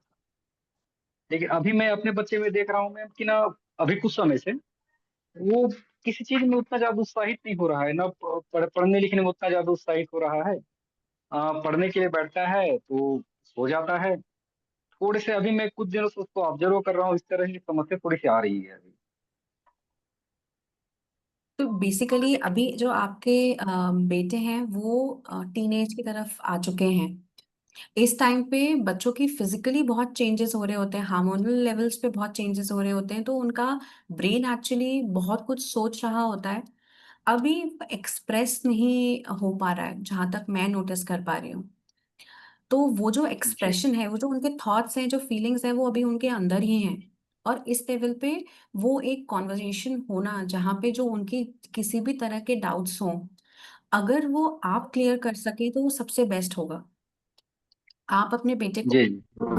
वॉक पे ले जाइए रात में, और कुछ पूछिए मत, कुछ मत उनके लाइफ के बारे में कहिए। आप सिर्फ अपने एक्सपीरियंसेस शेयर कीजिए, जहाँ पे आपके पिताजी ने कभी आपकी हेल्प करी हो, जहाँ पे आप बहुत लो फील कर रहे हो, या आपकी कोई समस्या थी जो उन्होंने सुलझाई हो। या आप स्टोरी बना भी सकते हैं किसी के बारे में भी। और वहाँ पे कैसे आपकी प्रॉब्लम सॉल्व हुई, कॉन्वर्सेशन करके, एक्सप्रेस करके, ये बताना, ये मैसेज एक्चुअली आपके बेटे को देना ज़रूरी है इस टाइम, ताकि जो अंदर फीलिंग्स चल रही हैं वो अंदर ही ना रखें, वो एक्सप्रेस कर पाएँ। और जो एंथुसियाज़्म की बात आप कर रहे हैं, वो कहीं न कहीं एक्चुअली अगर आप देखें तो पूरी सोसाइटी में हर बच्चे में कम हो गया है, क्योंकि जो एक कम्युनिटी बॉन्डिंग होती थी पहले, वो ओवरऑल कम हुई है। बच्चों का एक्सपोज़र स्क्रीन्स की तरफ थोड़ा-सा ज़्यादा बढ़ा है, और इसकी वजह से भी कहीं न कहीं जो है हम ना हमारा एक वो हो गया है कि घर में ही फ़ोन देख रहे हैं या टीवी देख रहे हैं, या जो हमने फ़ोन में देखा वो फ्रेंड्स के साथ शेयर कर रहे हैं। और आस-पास कोई उनके फ्रेंड हो, आप थोड़ा देख सकते हैं कि वो किस कंपनी के साथ हैं, उनके साथ कुछ ऐसा शेयर किया। पर आप एक बार नाइट वॉक पे लेके जाइए, आप थोड़ा रूटीन बनाइए कि हम वॉक करेंगे, और आप सिर्फ़ अपने एक्सपीरियंसेस शेयर कीजिए। देखिए, शायद हो सकता है कोई ऐसी चीज़ हो जो मन में हो, जो बाहर आने का वेट कर रही हो। कई बार हमारा सिर्फ़ छोटा-सा एक थॉट के, सिर्फ़ इतना ही बोलना कि मैं तुम्हारे साथ हूँ, लाइफ़ में कोई भी प्रॉब्लम आए, कुछ भी हो, मेरे साथ सबसे पहले शेयर करना, मैं कभी जज नहीं करूँगा। कई बार बच्चे इसलिए भी डर जाते हैं कि पेरेंट्स हमारे बारे में क्या सोचेंगे? या सोसाइटी हमारे बारे में क्या सोचेगी? तो आपको अपने बेटे को कॉन्फिडेंस में लेने की बहुत ज़रूरत है कि लाइफ में कुछ भी हो, कहीं पे भी तुम कुछ भी गड़बड़ करके आ गए हो, मैं तुम्हारा साथ दूँगा हमेशा, चाहे तुम सही हो, चाहे तुम गलत। ये एक्चुअली बच्चों में कॉन्फिडेंस होना बहुत ज़रूरी है, तो फिर वो अगर चिंतित भी हैं, कहीं पे एक्सप्रेस नहीं कर पा रहे हैं, आपके साथ ज़रूर शेयर करने के लिए उनको एक प्लेटफ़ॉर्म मिल जाएगा। और आप चाहें तो डायरेक्ट मत बात कीजिएगा अभी इस एज में, स्पेशली टीनेजर्स के लिए मुझे लगता है कि उनको, उनके मन में क्या चल रहा है, क्या फीलिंग हर्ट कर जाए, वो क्या कैलकुलेशंस करने लगे, वो बहुत डिफरेंट होता है। आप इनडायरेक्टली बात कीजिए, लेकिन ये ज़रूर उनको ट्रस्ट बिल्ड करने की आपको ज़रूरत है, ये बोलने की कि मैं तुम्हारे साथ हूँ, कभी भी चिंता मत करना। जो भी हो मुझसे आके शेयर करना, कभी भी, कोई दिन-रात मत देखना। आप ये मेरे को लगता है कि आप कन्वर्सेशन करके देखिए, ये वर्क करेगा, क्योंकि मेरी बेटी ना बहुत सारी चीज़ें, वो टीनेजर नहीं है, बट स्टिल वो शेयर नहीं करती थी शुरू-शुरू में। जब भी वो नई क्लास में जाती है ना, वो क्लास के बारे में बहुत कम बताती है। तो मुझे फिर ये सब चीज़ें जो हैं, थोड़ा उसके साथ शेयर करना पड़ता है कि if there is anything I am here, और बहुत सारी स्टोरीज़ में हम बात करते हैं कि ऐसा हुआ था। देखो उसने, मैं तो बनाती हूँ स्टोरीज़, कस्टमाइज़ करती हूँ स्टोरीज़ अपने बच्चों के लिए, और वो भी हेल्प करता है। तो आप एक बार ऐसा एक इंटरैक्शन करके देखिए, आई होप कि इससे आपको काफ़ी हेल्प मिलेगी, और आपके बच्चे को भी एक प्लेटफ़ॉर्म मिलेगा कि हाँ, मैं अपने फादर से जाके ये शेयर कर सकता हूँ। इस एज में होता है, अभी 1-2 साल तक रहेगा, 15-16 साल तक। हेलो मैम, एक question. Thank you ma'am. Thank you, thank you. Hello, नमस्ते मैडम। नमस्ते जी। जी, हाँ, राज। क्वेश्चन था कि मतलब मेरा, मैं तो अभी सिंगल हूँ, बट मेरा पापा के साथ थोड़ा मतलब मैं कोई चीज़, नया चीज़ जैसे शेयर करना चाहता हूँ, तो थोड़ा मेरा कम्युनिकेशन उतना समझ, मतलब मेरे को समझ नहीं पाते, तो उसके लिए मुझे क्या करना चाहिए? मतलब थोड़ा, जैसे मैं, जैसे अभी जैसे मैं सपोज दुकान में हूँ, मुझे लगता है कि नहीं, दुकान में हमारा सिस्टम लगना चाहिए, तो मैं जब उनको बोलता हूँ तो वो चीज़ वो एक्सेप्ट नहीं कर पाते, नहीं बाद में करेंगे करेंगे, तो मैं कन्विंस नहीं कर पाता हूँ, तो उस वजह से मतलब मेरा, मुझे क्या करना चाहिए, वही मैं थोड़ा कन्विंस नहीं कर पाता हूँ। कई बार जब हमें एज लेवल का बहुत डिफरेंस होता है, तो हम किसी की सक्सेस स्टोरी शेयर कर सकते हैं। जैसे जिन्होंने अपने आप देवेंद्र जी की हेल्प ले सकते हैं, वो आपके साथ बहुत सारी सक्सेस स्टोरी शेयर कर सकते हैं, जो आप अपने फादर के साथ शेयर कर सकें, लोगों की जिन्होंने अपने जो भी सिस्टम आप अडॉप्ट करना चाहते हैं, या जो भी आप ऐड ऑन करना चाहते हैं अपने बिजनेस में, अ, वो सब आप अपने पेरेंट्स के साथ सक्सेस स्टोरीज के फॉर्म में शेयर कर सकते हैं कि उन्होंने ऐसा किया, उनको ये फायदा हुआ, हम क्या ट्राई करके देख सकते हैं। क्योंकि एक एज के बाद क्या होता है कि आप उन पे फ़ोर्स नहीं कर सकते हैं। लेकिन अगर आप उनको सिर्फ़ ये बोल के छोड़ दें कि क्या हम ट्राई कर सकते हैं, उनको ऐसा फ़ायदा हुआ, या कुछ टाइम पीरियड आप उनके साथ ले सकते हैं कि हम 1 महीने तक ट्राई करके देखेंगे, या कुछ टाइम तक ट्राई करके देखेंगे, अगर वर्क करेगा तो कंटिन्यू करेंगे। कुछ ऐसा करके आप बात करके देखिए। नहीं, ऐसा मैं बोला था, बट एक्सेप्ट नहीं करते, मतलब बोलते हैं बाद में करेंगे, फ्यूचर में करेंगे, ऐसे बोल के टाल देते हैं।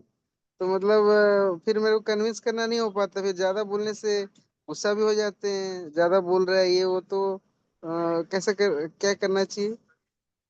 ये एक थोड़ा सा बिजनेस रिलेटेड क्वेश्चन है, तो मुझे लगता है देवेंद्र जी आपको ज्यादा अच्छी टिप्स दे पाएंगे कि कैसे आप अपने फादर को इसके लिए मोल्ड कर सकते हैं, क्योंकि बहुत सारे लोगों के साथ ये चैलेंजेस होते हैं। मेरे अपने फ्रेंड्स हैं जिन्होंने अपने लोकल बिजनेस को डिजिटलाइज करने के लिए लेके गए, और सबके साथ, स्पेशली जब फैमिली बिजनेस होता है, सबके साथ ये चैलेंजेस होते हैं। मेरे अपने भाइयों के साथ होता है। तो कहीं ना कहीं एक कॉन्वर्जेशन स्ट्राइक करना ही पड़ता है और मनाना पड़ता है। मैं इसमें बता देता हूँ आपको ना, इसके पीछे एक साइंस है। देखो, कोई भी चीजें है ना, हिट कब करती हैं। जैसे अभी आप एक स्टोरी अपने बच्चों को सुनाना स्टार्ट करोगे ना, कई बार उसको हिट नहीं करेगी, ठीक है। हम्म, वो सेम रिप्लिकेट हो, आपके साथ भी कई बार ऐसा होगा कि आपको भी कई सारी चीजें हिट नहीं करती हैं। एक एक साइंस है बेसिकली इसके पीछे का, लाइक एक ब्रेक इवन पॉइंट होता है जहां जिसके बाद लोग टूटते हैं। तो एक स्टोरी से हो सकता है कि नहीं टूट रहे हो, एक सक्सेस स्टोरी से हो सकता है नहीं टूट रहे हो सकता है कि वो जो उनका मेंटल स्टेज है वो उस चीज को एक्सेप्ट नहीं कर पा रहे हो। सिर्फ एक स्टोरी, दो स्टोरी, तीन स्टोरी से वो काम नहीं चलेगा। कंटिन्यूअसली आपको देखना है कि अगर आपको एक थ्रेशोल्ड होता है बेसिकली, ठीक है, उस थ्रेशोल्ड के टूटने के बाद ही आपने, इससे पहले हो सकता है कि बहुत सारे कोचेस के वीडियोस देखे हों, ट्रेनर्स के वीडियो देखे हों, बट आपने एक्शन नहीं लिया, फिर उसके बाद आपने आज आके आप हमारे साथ में एक्शन लेना स्टार्ट किया, ठीक है। इससे पहले हो सकता है लिया हो बट रिजल्ट नहीं आया हो। तो एक थ्रेशोल्ड होता है जिसके बाद आदमी ब्रेक होता है, ठीक है। हम्म, तो एज ग्रुप के हिसाब से जैसे जैसे एज निकलती जाती है ना, वैसे वैसे इंसान रिजिड होता जाता है। जिस एज ग्रुप की आप बात कर रहे हो ना, उनके खुद के पास के एक्सपीरियंस इतने सारे हैं कि वो कई बार आपके जो नए नवाचार होता है ना, उसको वो एक्सेप्ट नहीं कर पाते हैं। हम्म, उसका भी एक थ्रेशोल्ड है, ठीक है। वो टूटेंगे, वो ब्रेक होगा एक सर्टेन टाइम के बाद। तो आपको जो स्टोरी का काउंट है ना, वो लगातार बढ़ाना पड़ेगा। मतलब एक स्टोरी से काम नहीं चलेगा, दो स्टोरी से काम नहीं चलेगा, हो सकता है 50वीं स्टोरी एक क्लिक कर जाए उनको। स्टोरी के फॉर्मेट बार बार चेंज करना पड़ेगा। हो सकता है जो आप एक्सप्लेन कर रहे हो आप बहुत बढ़िया कर रहे हो अपने फेज में, बट उनको समझ में नहीं आ रहा हो, हम्म, है ना। कई बार ऐसा होता है ना कि बहुत सारे, जैसे अभी अभी एग्जांपल लिया अपन, बहुत सारे कोचेस को आपने सुना, बट कोचेस को सुनने के बाद आपने एक्शन नहीं लिया। बट हो सकता है कि मेरी बात आपको अच्छी लग गई हो, मेरी बातें आपको समझ में आ गई हो, आपको समझ में आया कि अगर मेरे साथ में जाओगे तो आपको सक्सेस मिल जाएगी, ठीक है। तो आपने अपना डिसीजन लिया, तो आपका एक थ्रेशोल्ड ब्रेक हुआ जिसके बाद आपने एक्शन लिया। वही कहानी आपके फादर के साथ में भी है, किसी के साथ भी है। किसी को भी आप अगर उसके थ्रेशोल्ड को जब तक ब्रेक नहीं करोगे ना, तब तक वो जो एक्शन आप चाहते हो वो एक्शन, एक्सपेक्टेड एक्शन आपको नहीं मिलेगा। तो कहानी बड़ी सिंपल सी है कि आपको इजी करना है उसको, और इजी के साथ में अलग अलग सेगमेंट में आपको ट्राई करना है। और जब वो एन नंबर ऑफ टाइम्स वो हिट हो जाएगा, उनको समझ में आना स्टार्ट हो जाएगा, वो आपके साथ में आना स्टार्ट हो जाएंगे। अभी वो बिल्कुल रेडी टू एक्शन में नहीं है अभी, ठीक है। हमारी लाइफ में हम्म, बहुत सारी चीजें होती है ना कि लाइक, जैसे आपसे शादी के लिए हो सकता है बोलते हो, बट आप अभी नहीं बोल रहे हो कि यार शादी नहीं करना है,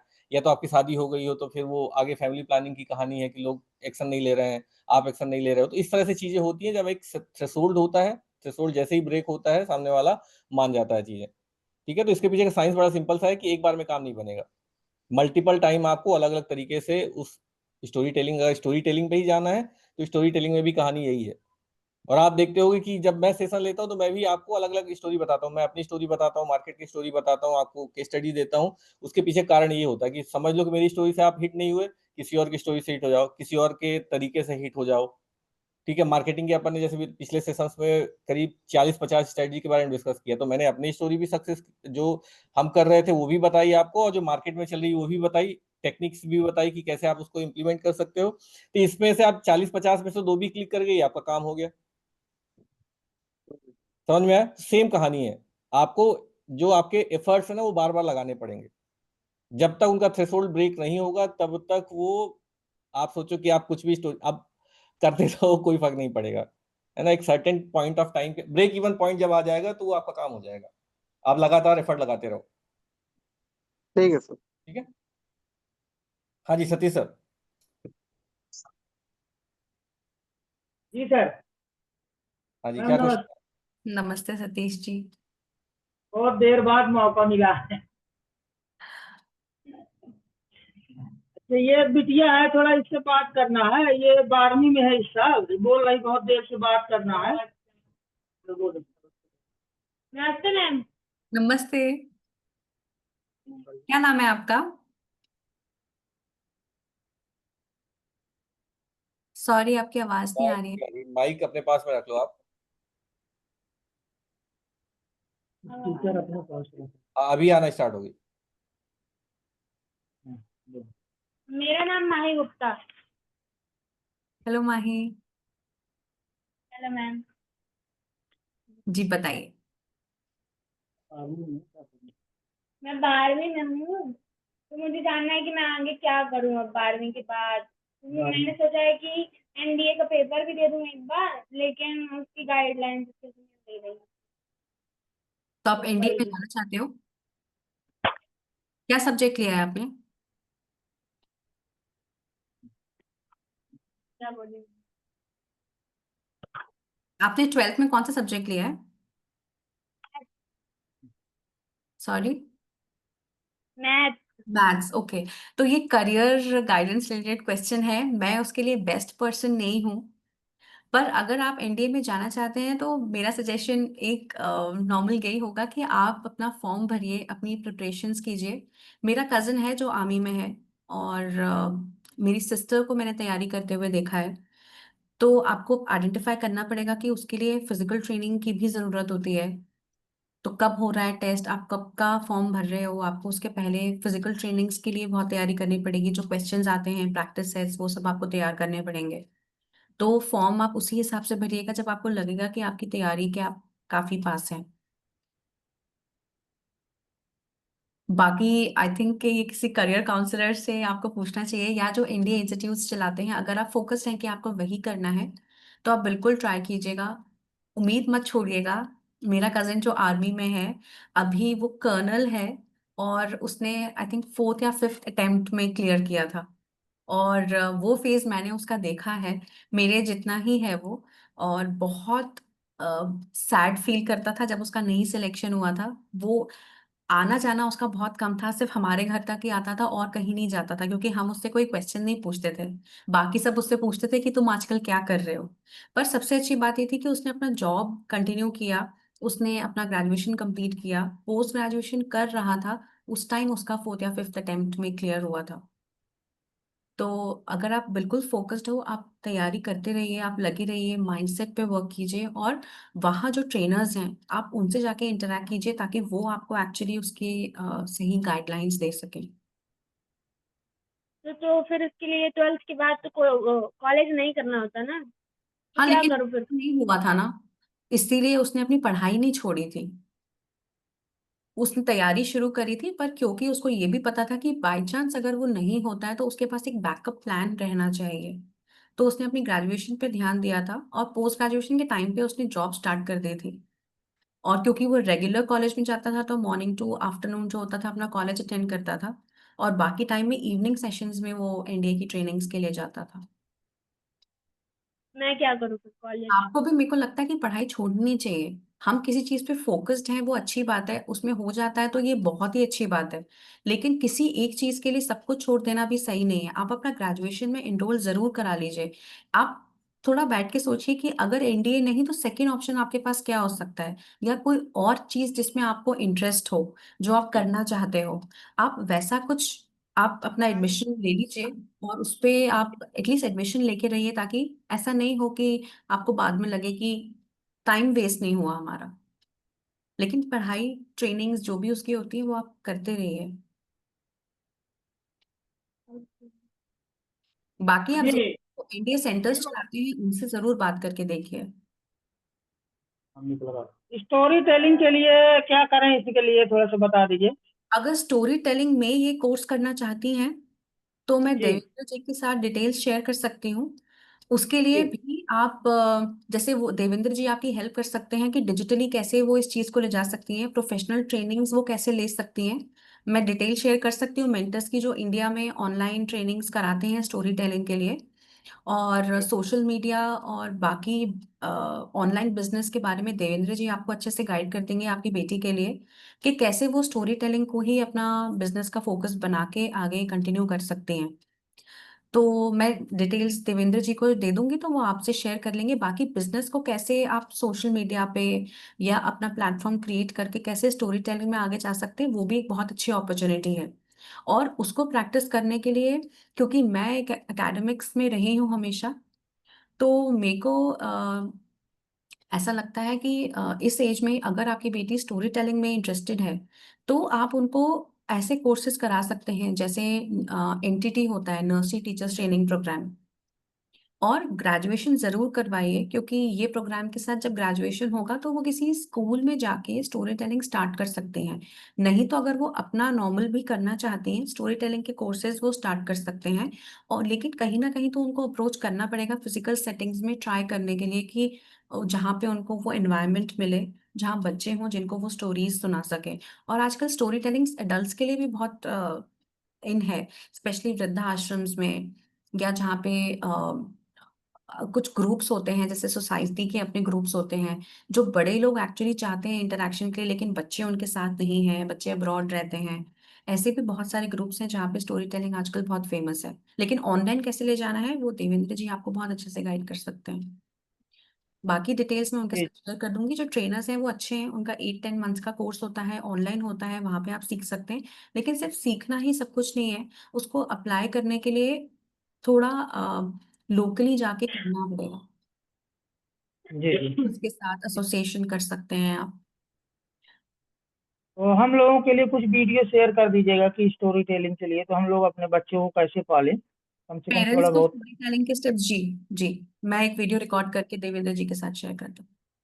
जी जी, और कुछ अपने बारे में कुछ बता दीजिएगा तो हम लोग उनको फॉलो करते रहेंगे तो आगे बच्चे हमारे ठीक हो जाएंगे। अभी क्या है, थोड़ा मोबाइल ज़्यादा देखते हैं। मैं एक काम करूंगा ना, मोना मैम का इंस्टाग्राम का हैंडल शेयर कर दूंगा, इंस्टाग्राम फेसबुक का, तो आप लोग चारों डायरेक्टली फॉलो कर सकते हैं। ये बिटिया मोबाइल भी देखती है, थोड़ा इसको डांट दीजिए। मुझे ऐसा लगता है कि नहीं, डांटने वाली बात नहीं है। और बच्चों से कोई भी चीज छीननी नहीं चाहिए। हमें उनको कुछ उसी स्क्रीन के बराबर का देना चाहिए, जिससे बच्चों का ध्यान ऑटोमेटिकली वहां से हटे। और कुछ एंटरटेनमेंट तो ठीक है, अभी आप बच्चों से छीन नहीं सकते, किसी से भी नहीं छीन सकते हैं। थोड़ा थोड़ा देखें, अपनी लिमिट्स वो में। हम देते हैं डिजिटल ना मोबाइल। की वो सबसे ज्यादा जरूरी है। जी जी आप बैठ के बात कीजिए, और आप दोनों मिलके एक टाइम डिसाइड कीजिए कि हाँ, इतना ही लिमिट रहेगा, इससे ज्यादा नहीं देखेंगे। बाकी जी अपने जी गोल्स पे फोकस कीजिए, जी जी। तो बहुत बहुत ऑटोमेटिकली डिस्ट्रैक्शन आपके कम हो जाएंगे। बहुत बहुत धन्यवाद थैंक यू। आपका, आपसे मिलके बहुत अच्छा लगा। Thank you so much. बहुत बहुत बधाई। अभिषेक जी को भी बहुत बहुत बधाई, धन्यवाद। ठीक। चलिए ठीक है, थैंक यू। तो अभी और कोई क्वेश्चन है किसी के पास में? कोई क्वेश्चन हो, आप अपने क्वेश्चन रेज कर सकते हैं, या अपना एक्सपीरियंस शेयर करना चाहें, एक्सपीरियंस शेयर करना चाह कर सकते हैं।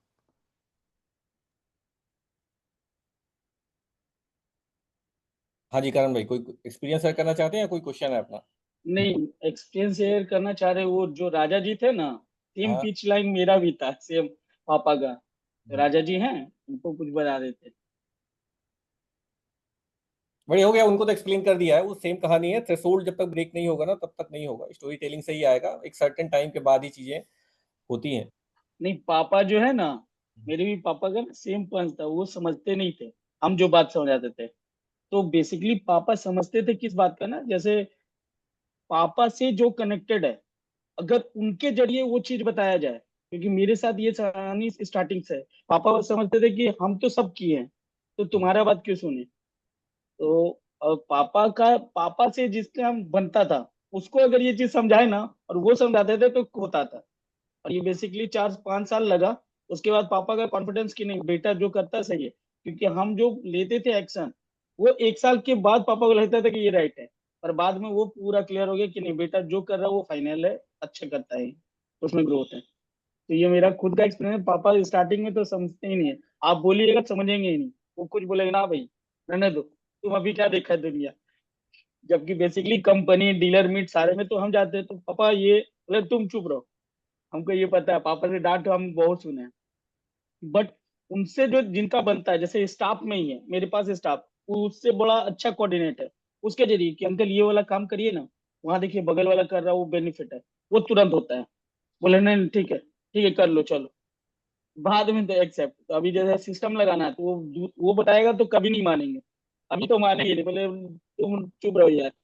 हाँ, ये मेरा बहुत एक्सपीरियंस है। अब बाद में जब हर एक्शन क्लियर होते जाएगा कि मतलब पोजीशन सही होते जाएगा कि हाँ ये ठीक है ये ठीक है, तो फिर वो जो भी करोगे सब ओके। चलिए बहुत बढ़िया, ठीक है। राजा भाई समझ में आया? हाँ, अलग ये अलग अलग अलग टाइप से ट्राई करना है। चलिए ग्रेट, ठीक है। तो और कोई क्वेश्चन अभिषेक भाई, कोई क्वेश्चन तो नहीं है अपने? अच्छा। मोना जी नमस्कार। नमस्ते अभिषेक जी। जी, मैं बनारस से हूँ एंड अपना जो है टॉय रिटेल का काम है, 3 स्टोर के साथ अभी ऑपरेट कर रहे हैं। तो मैं कुछ आपसे सजेशन चाहूंगा कि स्टोरी टेलिंग को टॉय से कैसे रिलेट करें, या उसको कैसे कनेक्ट कर सकते हैं आपस में।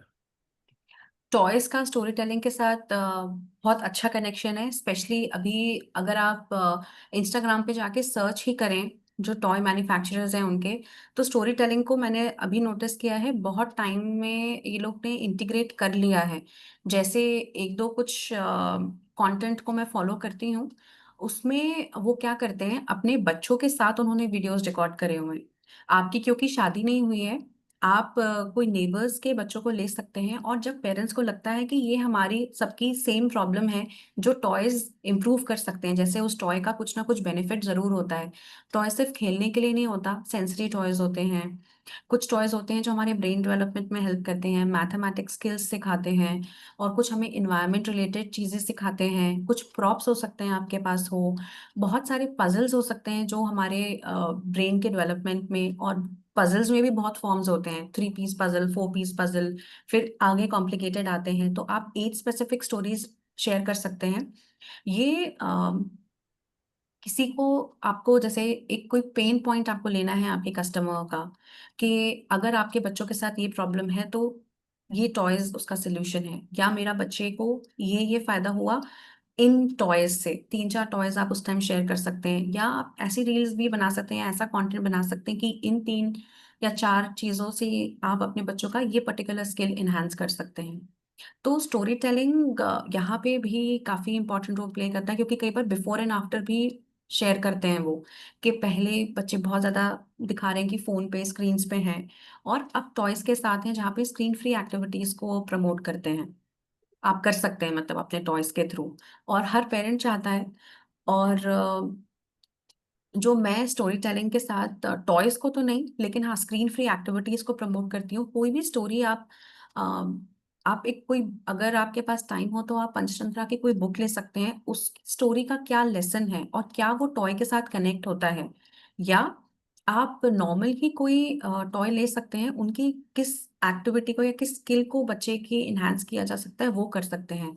मैं नॉर्मली हर स्टोरी के साथ 3 4 स्क्रीन फ्री एक्टिविटीज शेयर करती हूँ अपने बच्चों के साथ भी, जिससे वो स्टोरी की लर्निंग एक्चुअली एक तो रिवाइज हो जाती है, और बच्चों को पता लगता है कि प्रैक्टिकली वो स्टोरी को अपनी लाइफ में कैसे इंटीग्रेट कर सकते हैं।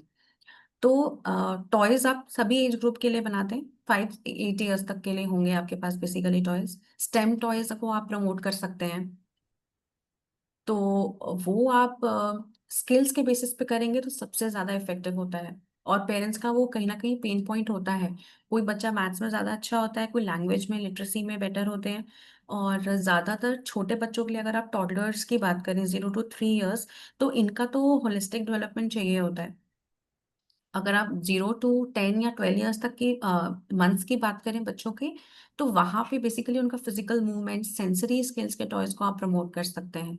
तो आपकी टारगेट मार्केट, क्योंकि टॉय इंडस्ट्री बहुत बड़ी है, तो आप उसको बाइफरगेट कर सकते हैं कि इन्फेंट्स के लिए, टॉडलर्स के लिए, एंड फिर प्री स्कूलर्स के लिए।